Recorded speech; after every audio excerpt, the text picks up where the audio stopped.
Meus irmãos, se algum entre vós se desviar da verdade, alguém converter, sabei que aquele que converte o pecador do seu caminho errado salvará da morte a alma dele e cobrirá multidão de pecados. Curva a tua cabeça. Pai, é tempo de ouvirmos a tua voz, fala aos nossos corações, de maneira que possamos sair deste lugar transformados, revigorados pela tua palavra. Traga cura, Senhor, traga libertação, traga restauração. Em nome de Jesus, assim seja. Amém e graças a Deus. Eu quero convidá-los a prestar atenção naquilo que Deus irá falar contigo nesta noite. Eu tive um sonho nessa madrugada. Eu estava com outra ministração e mudei a ministração por causa do sonho que eu tive. Um sonho muito real, muito real, muito real. E Deus fala muito comigo através de sonhos, eu não ignoro o que Deus mostra através de sonhos. E vejo que Deus fala através dos seus e também através de sonhos. A Sueli estava compartilhando comigo, eu tinha aberto um story, uma caixinha de pergunta, e ela fez uma pergunta. E foi justamente o que aconteceu, que ela havia mandado para mim, havia mandado uma pergunta, eu havia respondido a ela. Como que é impressionante como o mundo espiritual, ele revela, os sonhos revelam, muitas coisas estão acontecendo no campo espiritual, no mundo espiritual. Ela veio adorar o Senhor nesta noite. Louvado a Deus pela tua vida, Sueli. Sei que não é fácil. Ela perdeu o seu pai. Seu pai foi recolhido. E ela contando para mim os testemunhos da experiência que ela teve com o Senhor nos 40 dias, né, Sueli? Muito forte. Que Deus te dê força, assim como toda a sua casa, em nome de Jesus. E nessa madrugada Deus mostrava algo através de sonho, foi muito forte. Eu estava pela manhã muito pensativo, conversei com a pastora um pouco, falei com ela a respeito do sonho que eu havia tido. Eu entendi, e por causa desse sonho eu mudei a mensagem desta noite, que eu havia já preparado durante a semana, para nós entendermos o que Deus pode estar querendo falar conosco. Nós enfrentamos uma guerra espiritual e por muitas vezes nós ignoramos essa guerra. Há uns anos atrás, há uns 20 anos atrás, eu li um livro chamado Batalha Final, do Rick Joyner. E esse livro, Batalha Final, foi uma visão que Deus mostrou através de vários sonhos também que ele havia tido. E ele escreveu esse livro. Pastor Márcio Baladão, falando sobre esse livro, ele diz que ele desconhece um livro depois da Bíblia que fala tantas verdades quanto este livro. E neste livro fala sobre os problemas espirituais, a guerra que nós enfrentaríamos no final. Eu vejo que é o tempo que nós de fato estamos vivendo. Uma guerra, por muitas vezes nós achamos que como igreja, que a nossa guerra que nós vamos enfrentar é lá fora. Quando muitas vezes nós não entendemos que a guerra espiritual ela acontece no seio da igreja. Rick Joyner estava orando a Deus, pedindo que Deus pudesse mostrar sobre a guerra, sobre a batalha final. Quando Deus começou a mostrar em visão, através de sonhos, abutres, e os abutres estavam sobre pessoas, dentro da igreja, e manipulavam as pessoas. E no meio do pessoal, por exemplo, do louvor, tinha vários abutres. De repente o guitarrista começava a brigar com o baterista, que começava a brigar com o músico, com o ministro de louvor, e a confusão estava aqui no altar. Na igreja, no decorrer da igreja também tinha vários obreiros que eles serviam a Deus, abutres neles, irmãos com abutres neles, e de repente um se voltando contra o outro. Nós não entendemos por muitas vezes que nós achamos que a nossa guerra espiritual como igreja se dá apenas com umas hostes demoníacas lá fora, quando na verdade a guerra espiritual ela acontece no nosso seio. Nós temos orado a Deus para experimentarmos e vivermos o avivamento, e assim tem orado a Igreja do Brasil. Assim nós temos orado para experimentarmos isso. Mas nós temos que estar vigilantes acerca de algumas estratégias demoníacas. O nosso problema é que nós ignoramos muitas coisas. Nós não conseguimos ter percepção da batalha espiritual que nós estamos inseridos. Em 2019 aconteceu um descende em Orlando, primeiro descende. Do Brasil nós assistimos através de live o descende que estava acontecendo em 2019. Pessoas com o seu tênis agora, levantando para cima, declarando que eu vou, Deus está mandando, Deus está enviando, Deus está preparando uma juventude, Deus está preparando um povo forte, uma igreja poderosa, uma igreja que vai impactar. Estavam lá em 2019, nos Estados Unidos, em Orlando, declarando isso. Um grande mover da parte de Deus. 2020 acontece o mesmo descende agora aqui no Brasil. E no Brasil a proporção foi tamanha, que não aconteceu somente num lugar, como foi em Orlando, que aconteceu num estádio. Aqui no Brasil aconteceu em vários lugares, aconteceu no Palestra Itália, aconteceu no Morumbi, aconteceu no Ibirapuera, vários lugares. Nós tivemos no Ibirapuera, em vários locais aconteceram. Na verdade nós tivemos no Morumbi. Então, em vários pontos no Brasil, e ali estávamos nós também declarando um mover espiritual muito grande. Deus fazendo grandes coisas.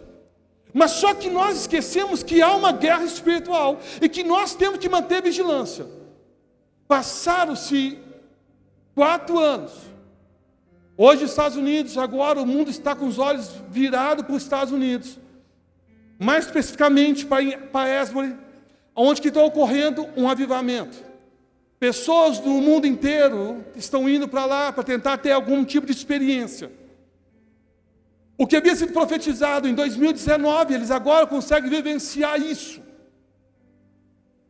E nós, Brasil, também, de repente, poderíamos agora também estarmos experimentando de algumas coisas. Mas nós temos como cultura algo muito errado entre nós.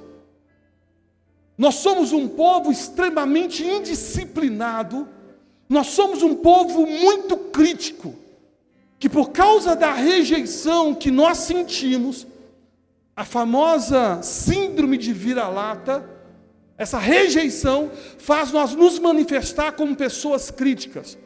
O descende aconteceu aqui, e quem foi para a internet eram os próprios pastores, a liderança, alguns detonando e falando mal. As redes sociais detonando o mover que estava acontecendo. Alguns críticos, cantores que não foram chamados, músicos que não foram escolhidos, pastores que não foram separados, estavam agora enciumados e criticando.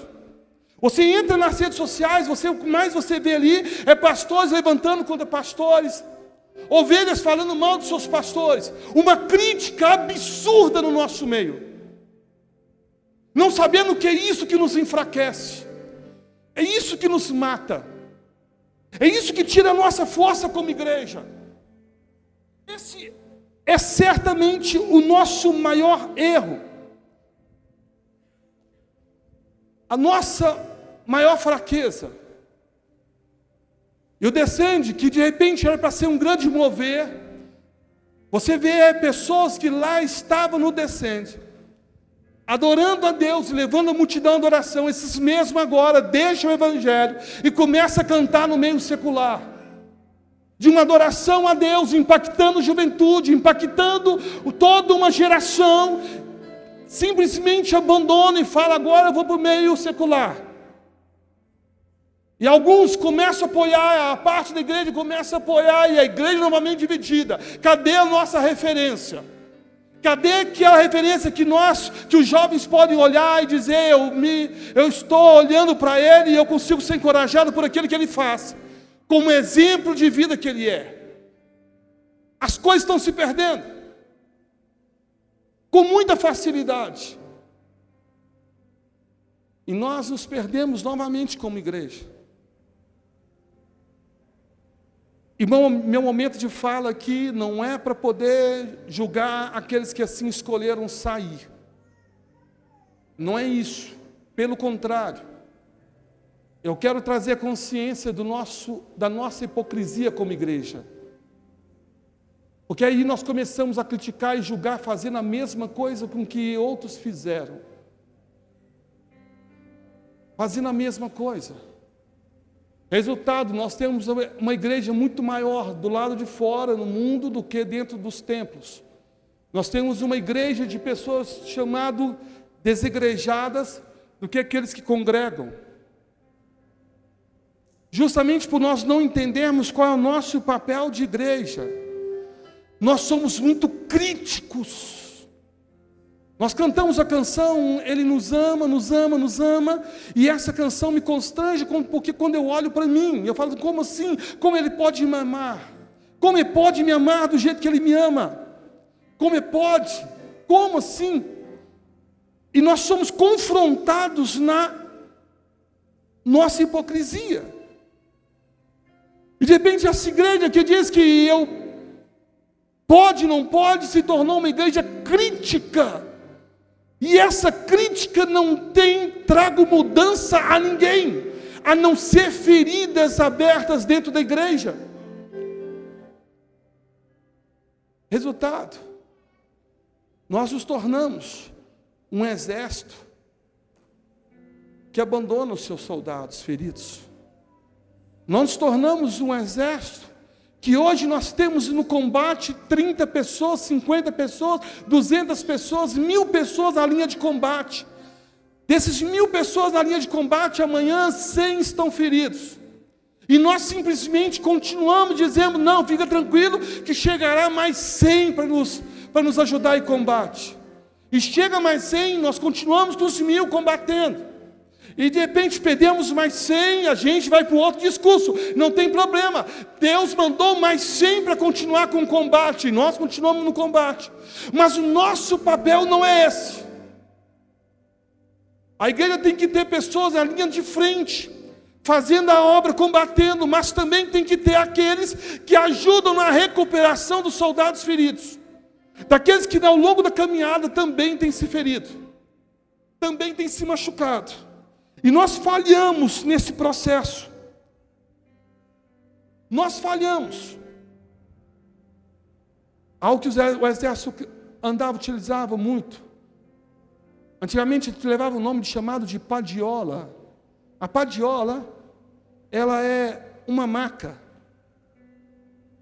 É uma maca. Padiola é uma maca para poder levar os soldados feridos. Vai para o combate, feriu, corre, pega a padiola e agora arranca a pessoa e leva para um canto, leva para o lugar agora, para o abrigo, para que ele possa agora se recuperar, para poder voltar para o combate. É assim a igreja. A igreja por muitas vezes, deixa eu dizer uma coisa, por algumas vezes você é aquela pessoa que está firme, servindo a Deus, seja no altar, pregando, seja no altar dançando, cantando, seja como obreiro, ou talvez no estacionamento. Essa pessoa está em combate, e uma hora ou outra ela pode se ferir. E ela vai precisar ser ajudada. Ela vai precisar ser apoiada. Ela vai precisar receber um apoio. Mas sabe qual é o nosso problema? A gente vê a pessoa ferida, ao invés de nós ajudarmos, nós começamos a julgar e condenar essa pessoa. Nós começamos a apontar o dedo e dizer, fulano de tal, você viu? Fulano de tal que estava pregando, fulano de tal que estava assim, acolá, está sabendo o que ele está fazendo, viu o que ele fez, viu o que ele aprontou. Ao invés de nós irmos para o joelho e chorarmos e dizer, Senhor, não aceito isso. Senhor, ele é um soldado, ele está com a gente nessa. Deus, eu não abro mão de fulano de tal, não abro mão de ciclano. Ao invés de nós pegarmos nosso telefone e ligarmos, mandar uma mensagem dizendo, fulano, você é muito especial, eu não abro mão de você, eu quero que você saiba que eu estou aqui para te ajudar. Vamos sentar, vamos conversar, vamos tomar um café. Mas não, nós pegamos o celular para ficar repostando, compartilhando para aquilo que vai defraudar, que vai denegrir o nosso irmão. Nós somos um exército que cada vez está mais enfraquecido, porque ao invés de nós fortalecermos o que está ferido, nós simplesmente colocamos para fora de combate, como se ele fosse agora um imprestável. E nós anulamos tudo o que aconteceu no passado, esquecemos que aquela pessoa um dia também esteve do nosso lado. Aquela pessoa um dia esteve também nos servindo, aquela pessoa esteve também em combate. Esquecemos da sua história, esquecemos do seu passado, anulamos totalmente. A igreja não entende o seu papel, ela não compreende o seu papel. A igreja, por muitas vezes, ela assume um papel que não é dela. Ela assume um papel de tribunal, de julgar, de condenar. E o papel da igreja não é ser tribunal, já falei isso inúmeras vezes. O papel da igreja é ser hospital. O papel meu, o papel seu não é matar, não é destruir, mas para recuperar, sermos instrumento de cura, sermos instrumento de cura. Esse é o meu, esse é o seu papel.